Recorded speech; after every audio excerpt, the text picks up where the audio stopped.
Hello everyone, എല്ലാവർക്കും pathways അക്കാദമിയുടെ daily news അനാലിസിലേക്ക് സ്വാഗതം. ഇന്ന് നമ്മൾ ഡിസ്കസ് ചെയ്യുന്ന topics outer space treaty, H3 rocket, cotton corporation of India, Jnanpith, right of single woman, places in news ആയിട്ട് സെനഗൽ. അപ്പോൾ അതിനകത്ത് ആദ്യം ഡിസ്കസ് ചെയ്യാൻ പോകുന്നത് ഔട്ടർ സ്പേസ് ട്രീറ്റിയെ കുറിച്ചാണ്. ഈ ഔട്ടർ സ്പേസ് ട്രീറ്റിയുമായിട്ട് ബന്ധപ്പെട്ട് ഒരു ന്യൂസ് ഇന്നലത്തെ ഹിന്ദു ന്യൂസ് പേപ്പറിൽ ഉണ്ടായിരുന്നു. അപ്പോൾ ആ ഒരു കോണ്ടെക്സ്റ്റിലാണ് നമ്മൾ ഇതിനെക്കുറിച്ച് ഡിസ്കസ് ചെയ്യുന്നത്. ഈ ഔട്ടർ സ്പേസ് ട്രീറ്റി ഒഫീഷ്യലി അറിയപ്പെടുന്നത് treaty on principles governing the activities of state in the exploration and use of outer space, including the moon and other celestial bodies എന്നാണ്. ഓക്കെ, അപ്പോൾ അത് ചുരുക്കി അറിയപ്പെടുന്നത് ഔട്ടർ സ്പേസ് ട്രീറ്റി എന്നാണ്. ഈ outer space ട്രീറ്റിയാണ് സ്പേസുമായിട്ട് ബന്ധപ്പെട്ടിട്ടുള്ള അന്താരാഷ്ട്ര നിയമങ്ങളുടെ ഒരു ബേസിസ് എന്ന് പറയുന്നത്, ഒരു അടിസ്ഥാനപരമായിട്ടുള്ള നിയമമായിട്ട് കണക്കാക്കപ്പെടുന്നത് ഔട്ടർ സ്പേസ് ട്രീറ്റിയാണ്. ഇത് 1967 ഈ ഔട്ടർ സ്പേസ് ട്രീറ്റി സിഗ്നേച്ചറിന് വേണ്ടിയിട്ട് ഓപ്പൺ ആകുന്നത്. 1967 ജനുവരിയിൽ. അതേ വർഷം തന്നെ അന്നത്തെ പ്രധാനപ്പെട്ട സ്പേസ് ഫെയറിംഗ് രാജ്യങ്ങളായിരുന്ന ഈ സോവിയറ്റ് യൂണിയൻ, അതുപോലെ തന്നെ USA, യുണൈറ്റഡ് കിങ്ഡം അല്ലെങ്കിൽ ബ്രിട്ടൻ എന്നീ രാജ്യങ്ങൾ സൈൻ ചെയ്തതോടുകൂടി ഇത് നിലവിൽ വരികയും അതേ വർഷം ഒക്ടോബറിൽ നിലവിൽ വരികയും ചെയ്തിട്ടുണ്ട്. അപ്പോൾ ഈ ഔട്ടർ സ്പേസ് ട്രീറ്റി സൈൻ ചെയ്യാനുള്ള ഒരു കാരണം എന്ന് പറയുന്നത്, രണ്ടാം ലോക മഹായുദ്ധത്തിന് ശേഷം കോൾഡ് വാർ ആരംഭിച്ചു. 1950കളുടെയൊക്കെ അവസാനമാകുന്നതോടുകൂടി ഇന്റർ കോണ്ടിനെന്റൽ ബാലിസ്റ്റിക് മിസൈൽസ് അല്ലെങ്കിൽ ICBMs രാജ്യങ്ങൾ ഡെവലപ്പ് ചെയ്യുന്നുണ്ട്. ICBMസിന്റെ പ്രത്യേകത എന്താണ്? വളരെ ലോങ് റേഞ്ച് കവർ ചെയ്യാൻ പറ്റുന്ന ബാലിസ്റ്റിക് മിസൈൽസ് ആണ്. അതായത് 5000 കിലോമീറ്റേഴ്സോ അതിൽ കൂടുതലോ റേഞ്ചുള്ള ബാലിസ്റ്റിക് മിസൈൽസിനെയാണ് നമ്മൾ ICBMs എന്ന് വിളിക്കുക. അപ്പോൾ ICBMs നോർമലി ലോഞ്ച് ചെയ്ത് കഴിഞ്ഞാൽ ആദ്യം ഔട്ടർ സ്പേസിൽ എൻ്റർ ചെയ്തിട്ടാണ് അത് റീ എൻ്റർ ചെയ്യുക, ഇത്രയും ദൂരം സഞ്ചരിക്കുന്നുണ്ട്. അപ്പോൾ അതുകൊണ്ട് തന്നെ ഈ സ്പേസിനകത്ത് ഒരു വെപ്പണൈസേഷൻ അല്ലെങ്കിൽ ഒരു വാർഫെയർ സ്പേസിലേക്കും കൂടി വ്യാപിക്കുമോ എന്നുള്ള പേടിയും, അതിൻ്റെ തൊട്ട് പിന്നാലെ റഷ്യ അവരുടെ സ്പുട്നിക് മിഷനൊക്കെ കണ്ടക്ട് ചെയ്യുകയൊക്കെ ചെയ്തൊരു സാഹചര്യത്തിൽ, അതുപോലെ തന്നെ അമേരിക്കക്കും റഷ്യക്കും ഇടയിൽ വലിയ ഇതിൽ സ്പേസ് ടെക്നോളജിയായിട്ട് ബന്ധപ്പെട്ടും ന്യൂക്ലിയർ ആംസുമായിട്ട് ബന്ധപ്പെട്ടും ഒരു റേസ് നടക്കാനൊക്കെ തുടങ്ങിയ സാഹചര്യത്തിൽ ഇത് കയ്യിൽ നിന്ന് പോകുന്നുള്ളൊരു അവസ്ഥ വന്ന സമയത്താണ് ഇത്തരത്തിൽ സ്പേസിലുള്ള ആക്ടിവിറ്റീസിനെ റെഗുലേറ്റ് ചെയ്യുന്നതിന് വേണ്ടിയിട്ട് ഇങ്ങനെ ഒരു ട്രീറ്റി വരുന്നത്. അപ്പോൾ ഈ ട്രീറ്റിക്കകത്ത് പറയുന്ന പ്രധാനപ്പെട്ട പ്രൊവിഷൻസ് എന്ന് പറയുന്നത്, ഒന്ന്, ന്യൂക്ലിയർ വെപ്പൺസിനെ സ്പേസിൽ ഉപയോഗിക്കുന്നത് അല്ലെങ്കിൽ സ്പേസിൽ നിന്ന് ഡിപ്ലോയ് ചെയ്യുന്നത്, സ്പേസിൽ ഉപയോഗിക്കുന്നത് ഈ ട്രീറ്റി നിരോധിക്കുന്നുണ്ട്. 2, മൂന്ന്, അതുപോലെ തന്നെ മറ്റുള്ള സെലസ്റ്റിയൽ ബോഡീസ് എന്ന് പറഞ്ഞു കഴിഞ്ഞാൽ മറ്റുള്ള ഗ്രഹങ്ങളോ അല്ലെങ്കിൽ ഉപഗ്രഹങ്ങളോ ഒക്കെ ആയിട്ടുള്ള കാര്യങ്ങൾ അത് പീസ്ഫുൾ പേർപ്പസിന് വേണ്ടി മാത്രമേ ഉപയോഗിക്കാൻ പറ്റൂ എന്ന് പറയുന്നുണ്ട്. മൂന്നാമത്തെ കാര്യം, ഈ സ്പേസ് എക്സ്പ്ലോറേഷൻ എന്ന് പറയുന്നത് എല്ലാ രാജ്യങ്ങൾക്കും ചെയ്യാൻ പറ്റുന്ന ഒരു കാര്യമാണെന്ന് പറയുന്നുണ്ട്. നാലാമതായിട്ട്, സ്പേസിലോ അല്ലെങ്കിൽ ഏതെങ്കിലും സെലസ്റ്റിയൽ ബോഡിയിലോ ഒരു രാജ്യത്തിനും സോവറൈനിറ്റി ക്ലെയിം ചെയ്യാൻ പറ്റില്ല എന്ന് പറയുന്നുണ്ട്. ഉദാഹരണത്തിന് ഇപ്പോൾ ചന്ദ്രൻ എന്ന് പറയുന്ന സെലസ്റ്റിയൽ ബോഡി അല്ലെങ്കിൽ മൂൺ എന്ന് പറയുന്ന സെലസ്റ്റിയൽ ബോഡിയിൽ ഏതെങ്കിലും ഒരു രാജ്യം സ്പേസ് എക്സ്പ്ലോറേഷനിലൂടെ അവരുടെ ബേസ് സ്ഥാപിച്ച് ഒരിക്കലും ആ ഒരു മൂണെന്ന് പറയുന്ന സെലസ്റ്റിയൽ ബോഡി അവരുടേതാണ്, അതിൻ്റെ മുകളിലുള്ള പരമാധികാരം അവർക്കാണ്, അവരുടെ അനുവാദം ഇല്ലാതെ വേറെ ആരോട് വരരുതെന്നൊന്നും പറയാൻ പറ്റില്ല. ഇനി അതുപോലെ തന്നെ ഈ ട്രീറ്റിയുടെ ഒരു നെഗറ്റീവ് സൈഡായിട്ട് പറയാറുള്ളത്, ഈവൻ ദോ ഈ പറഞ്ഞതുപോലെ സ്പേസിൽ മിലിറ്ററി ബേസുകൾ എസ്റ്റാബ്ലിഷ് ചെയ്യുക, വെപ്പൺസിന്റെ ടെസ്റ്റിംഗ് നടത്തുക, അതുപോലെ തന്നെ മിലിറ്ററി മാനുവേഴ്സ് അല്ലെങ്കിൽ സൈനിക അഭ്യാസങ്ങൾ നടത്തുക, സെലസ്റ്റിയൽ ബോഡീസിൽ സൈനിക അഭ്യാസങ്ങൾ നടത്തുക എന്നീ കാര്യങ്ങളെയൊക്കെ ഇത് നിരോധിക്കുന്നുണ്ടെങ്കിലും സ്പേസിനകത്ത് മിലിറ്ററി ആക്ടിവിറ്റീസിനെ കംപ്ലീറ്റ് ആയിട്ട് ഈ ട്രീറ്റി ബാൻ ചെയ്യുന്നില്ല. അതുപോലെ തന്നെ രാജ്യങ്ങൾക്ക് സ്പേസ് ഫോഴ്സസിനെ എസ്റ്റാബ്ലിഷ് ചെയ്യാനുള്ള രാജ്യങ്ങളുടെ അധികാരത്തിനെയും ഇത് റെസ്ട്രിക്ട് ചെയ്യുന്നില്ല. അതുകൊണ്ടാണ് ഇപ്പോൾ US സ്പേസ് ഫോഴ്സസ് എന്ന് പറയുന്ന പുതിയൊരു ആംഡ് വിങ് അവരുടെ മിലിറ്ററിക്കകത്ത് പുതിയൊരു ബ്രാഞ്ച് ട്രംപിന്റെ സമയത്ത് അവർ സ്റ്റാർട്ട് ചെയ്തിട്ടുള്ളത്. അതുപോലെ തന്നെ സ്പേസിൽ കൺവെൻഷണൽ വെപ്പൺസ്, അതായത് വെപ്പൺസ് ഓഫ് മാസ് ഡിസ്ട്രക്ഷൻസ് അല്ലാത്ത കൺവെൻഷണൽ വെപ്പൺസ് സ്പേസിൽ ഉപയോഗിക്കുന്നതിനെയും ഇത് തടയുന്നില്ല. അപ്പോൾ സ്പേസിലുള്ള കോൺഫ്ലിക്റ്റുകൾ കംപ്ലീറ്റ്ലി ഇത് ഒഴിവാക്കുന്നില്ല എന്നറിഞ്ഞിരിക്കുക. ഇനി 1968 തൊട്ട് 84 വരെയുള്ള കാലഘട്ടത്തിൽ ഈ ഔട്ടർ സ്പേസ് ട്രീറ്റിയുടെ അടിസ്ഥാനത്തിൽ മറ്റു 4 അഡീഷണൽ എഗ്രിമെന്റുകൾ ഈ സ്പേസുമായിട്ട് ബന്ധപ്പെട്ട് നിലവിൽ വരുന്നുണ്ട്. അതിലൊന്നാണ് rules for activities on moon, രണ്ടാമതായിട്ട് liability for damages caused by spacecraft, മൂന്നാമതായിട്ട് the safe return of fallen astronauts, ഏറ്റവും അവസാനം രജിസ്ട്രേഷൻ ഓഫ് സ്പേസ് വെഹിക്കിൾസ് എന്ന് പറയുന്ന 4 അസോസിയേറ്റഡ് ട്രീറ്റീസും കൂടി വന്നിട്ടുണ്ട്. ഇതെല്ലാതും കൂടി കമ്പൈൻ ചെയ്യുന്നതാണ് നിലവിലുള്ള സ്പേസുമായിട്ട് ബന്ധപ്പെട്ടുള്ള ഇന്റർനാഷണൽ ലോ എന്ന് പറയുന്നത്. ഇനി അടുത്തതായിട്ട് ഡിസ്കസ് ചെയ്യാനുള്ള ടോപ്പിക് ഈ സെയിം ഏരിയ ആയിട്ട് ബന്ധപ്പെട്ടിട്ടുള്ളതാണ്. അത് H3 റോക്കറ്റ് ആണ്. സോ ഈ H3 റോക്കറ്റ് ജപ്പാൻ അവരുടെ 3ാമത്തെ പരീക്ഷണത്തിൽ സക്സസ്ഫുൾ ആയിട്ട് ടെസ്റ്റ് ചെയ്തതായിട്ടുള്ള ഒരു ന്യൂസ് ഇന്നലെ ഹിന്ദുവിൽ വന്നിട്ടുണ്ടായിരുന്നു. അപ്പോൾ ആ ഒരു കോണ്ടെക്സ്റ്റിലാണ് നമ്മൾ H3 റോക്കറ്റിനെ കുറിച്ച് ഡിസ്കസ് ചെയ്യുന്നത്. സോ ഇപ്പോൾ ഈ H3 റോക്കറ്റ് ജപ്പാനിലെ അവരുടെ ജാപ്പനീസ് സ്പേസ് എക്സ്പ്ലോറേഷൻ ഏജൻസി അല്ലെങ്കിൽ അവരുടെ സ്പേസ് ഏജൻസി ആയിട്ടുള്ള ജാക്സയും അതുപോലെ തന്നെ ജപ്പാനിലെ പ്രധാനപ്പെട്ട ഒരു ഇൻഡസ്ട്രിയൽ കമ്പനി ആയിട്ടുള്ള മിത്സുബിഷി ഹെവി ഇൻഡസ്ട്രീസും കൂടി ചേർന്നുകൊണ്ട് ഡെവലപ്പ് ചെയ്തിട്ടുള്ള ഒരു റോക്കറ്റാണ് H3 റോക്കറ്റ് എന്ന് പറയുന്നത്. അപ്പോൾ ഓൾറെഡി ജപ്പാനിലുള്ള ഒരു H2A എന്ന് പറയുന്ന മറ്റൊരു ലോഞ്ച് സിസ്റ്റം ഉണ്ട്, മറ്റൊരു റോക്കറ്റ് ഉണ്ട്. അതിൻ്റെ ഒരു റീപ്ലേസ്മെൻ്റ് ആയിട്ടാണ് ഈ H3നെ അവർ കാണുന്നത്. ഓക്കെ, അപ്പോൾ ഈ H3 എന്ന് പറയുന്നത് ഒരു 2 സ്റ്റേജ് ലോഞ്ച് വെഹിക്കിളാണ്. അത് ഒരു ലിക്വിഡ് പ്രൊപ്പല്ലർ യൂസ് ചെയ്തുകൊണ്ട് പ്രവർത്തിക്കുന്ന ഒരു 2 സ്റ്റേജ് ലോഞ്ച് വെഹിക്കിളാണ്. പക്ഷെ ഇതിൻ്റെ കൂട്ടത്തിൻ്റെ ഫസ്റ്റ് സ്റ്റേജിനകത്ത് സോളിഡ് ഫ്യൂൽ യൂസ് ചെയ്യുന്ന കുറച്ച് സ്ട്രാപ്പ് ഓൺ ബൂസ്റ്റേഴ്സ് നമുക്ക് കാണാൻ പറ്റും. സ്ട്രാപ്പ് ഓൺ ബൂസ്റ്റേഴ്സ് എന്ന് പറഞ്ഞു കഴിഞ്ഞാൽ ഒരു റോക്കറ്റിൻ്റെ കൂടെ നിങ്ങൾക്ക് അതിൻ്റെ സൈഡിലായിട്ട് കെട്ടിവെച്ചതുപോലെ കാണാൻ പറ്റുന്ന ചെറിയ കുറച്ച് റോക്കറ്റുകൾ കാണാൻ പറ്റും. അതിനെയാണ് സ്ട്രാപ്പ് ഓൺ ബൂസ്റ്റേഴ്സ് എന്ന് പറയാം.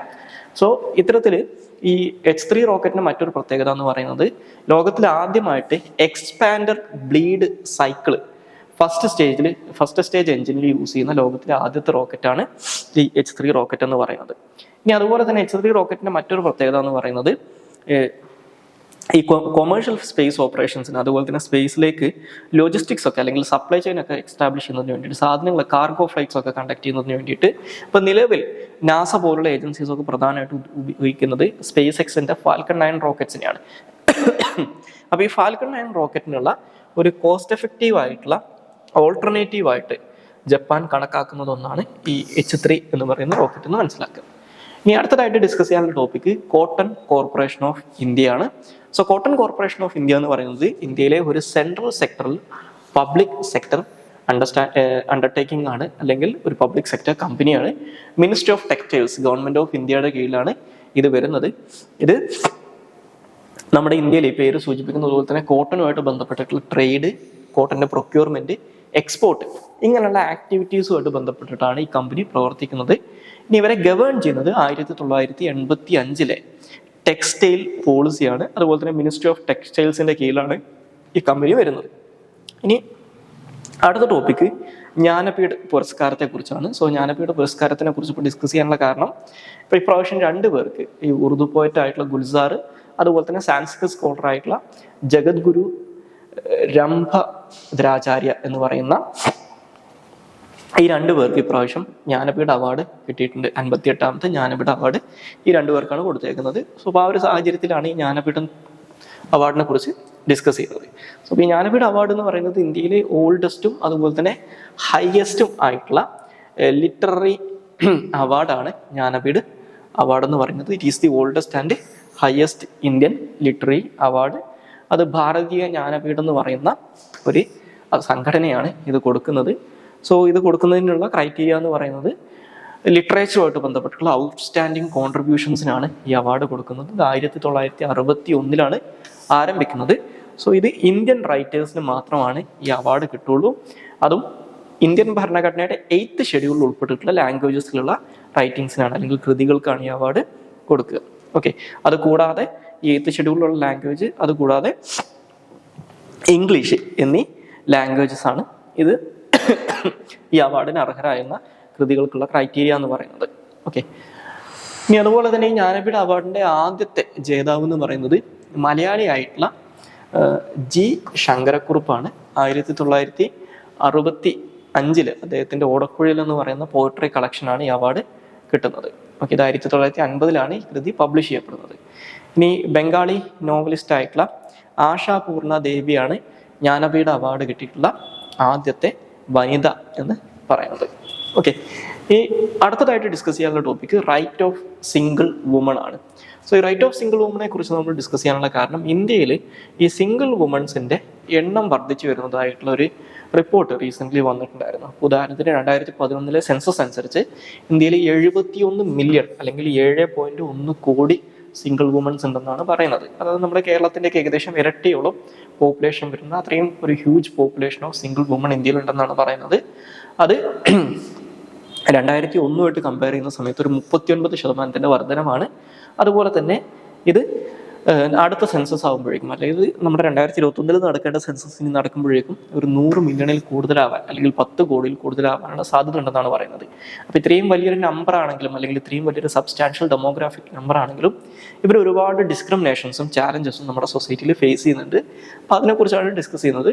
അപ്പോൾ ഇവർ ഫേസ് ചെയ്യുന്ന പ്രധാനപ്പെട്ട ഡിസ്ക്രിമിനേഷൻസ് എന്ന് പറയുന്നത്, ഒന്ന് റീപ്രൊഡക്റ്റീവ് ടെക്നോളജീസ്, അല്ലെങ്കിൽ IVF ഒക്കെ പോലുള്ള റീപ്രൊഡക്റ്റീവ് ടെക്നോളജീസിന് സിംഗിൾ വുമണിനുള്ള ആക്സസ് എന്ന് പറയുന്നത് ലിമിറ്റഡ് ആണ്. അല്ലെങ്കിൽ അവരെ സമൂഹം മാറ്റി നിർത്തുന്ന ഇങ്ങനെയുള്ള കാര്യങ്ങളിലൊന്നും അവരെ മാറ്റി നിർത്തുന്ന ഒരു അവസ്ഥയുണ്ട്.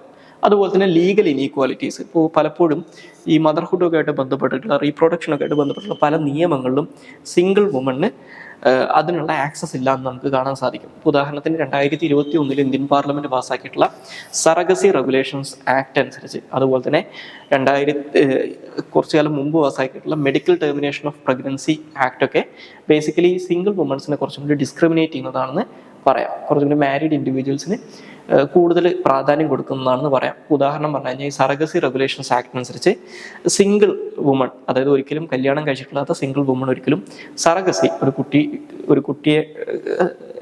അവർക്കൊരു കുട്ടിയെ വളർത്തുന്നതിന് വേണ്ടിയിട്ട് സറഗസി യൂസ് ചെയ്യാൻ പറ്റില്ല എന്ന് പറയുന്നുണ്ട്. ഇനി അതുപോലെ തന്നെ ഇവർ ഫേസ് ചെയ്യുന്ന കുറേ സോഷ്യൽ സ്റ്റിഗ്മാസും സ്റ്റീരിയോ ടൈപ്സും ഉണ്ട്. സിസ്റ്റമാറ്റിക് ആയിട്ടുള്ള കൾച്ചറൽ ആയിട്ടുള്ള സിസ്റ്റമാറ്റിക് ബയസസ് ഉണ്ട്. ഇനി ഇതിനുള്ള കാരണങ്ങൾ എന്ന് പറയുന്നത്, ഒന്ന് ഡീപ് റൂട്ടഡ് ആയിട്ടുള്ള സോഷ്യൽ നോംസ് ആണ്, ലാക്ക് ഓഫ് ലീഗൽ പ്രൊട്ടക്ഷൻ പറയാം, കൾച്ചറൽ റെസിസ്റ്റൻസ് ചേഞ്ച് പറയാം, അതുപോലെ തന്നെ പൊളിറ്റിക്കൽ ഇനാക്ഷനൊക്കെയാണ് ഇതിനുള്ള കാരണങ്ങളായിട്ട് പറയുന്നത്. ഇനി ഇതുമായിട്ട് ബന്ധപ്പെട്ടിട്ടുള്ള പ്രധാനപ്പെട്ട ഒരു ജഡ്ജ്മെന്റ് ആണ് ദീപിക സിംഗ് ജഡ്ജ്മെന്റ് എന്നറിയപ്പെടുന്ന 2022 സുപ്രീം കോടതി ജഡ്ജ്മെന്റ്. അപ്പോൾ അതിനകത്ത് സുപ്രീം കോടതി പറഞ്ഞിട്ടുണ്ട്, നോൺ ട്രഡീഷണൽ ആയിട്ടുള്ള ടിപ്പിക്കൽ ആയിട്ടുള്ള ഫാമിലീസിന് അവർക്കും ഒരു ലീഗൽ ആയിട്ടുള്ള റെക്കഗ്നേഷൻ, അല്ലെങ്കിൽ എല്ലാ തരത്തിലുള്ള ലീഗൽ റൈറ്റ്സും അവർക്കും ഉണ്ടെന്നുള്ള കാര്യം പറഞ്ഞിട്ടുണ്ട്. ഇനി ഏറ്റവും അവസാനമായിട്ട് ഡിസ്കസ് ചെയ്യാനുള്ളത് പ്ലേസസ് ന്യൂസ് ആണ്. അത് സെനഗലാണ്. സോ സെനഗൽ എന്ന് പറയുന്നത്, അല്ലെങ്കിൽ ഒഫീഷ്യലി റിപ്പബ്ലിക് ഓഫ് സെനഗൽ എന്നറിയപ്പെടുന്നത്, വെസ്റ്റ് ആഫ്രിക്കയിൽ അറ്റ്ലാന്റിക് ഓഷന്റെ കോസ്റ്റ് ലൈനിലായിട്ട് സിറ്റുവേറ്റ് ചെയ്തിട്ടുള്ള ഒരു രാജ്യമാണ്. സോ അവരുടെ എക്കണോമിക് ആൻഡ് പൊളിറ്റിക്കൽ ക്യാപിറ്റൽ എന്ന് പറയുന്നത് ദാക്കർ എന്ന് പറയുന്ന അറ്റ്ലാന്റിക് കോസ്റ്റിൽ കിടക്കുന്ന ഒരു സിറ്റിയാണ്. സോ ഇനി സെനഗലിന്റെ അതിർത്തി മേഖലകൾ നോക്കിക്കഴിഞ്ഞാൽ ഇവരുടെ നോർത്തേൺ സൈഡിലായിട്ട് മൗറിത്താനിയ എന്ന് പറയുന്ന രാജ്യം കാണാൻ പറ്റും. ഈസ്റ്റേൺ സൈഡിലായിട്ട് മാലി, അതുപോലെ തന്നെ സൗത്ത് ഈസ്റ്റ് ആയിട്ട് ഗുയാന അല്ലെങ്കിൽ ഗുനിയ, അതുപോലെ തന്നെ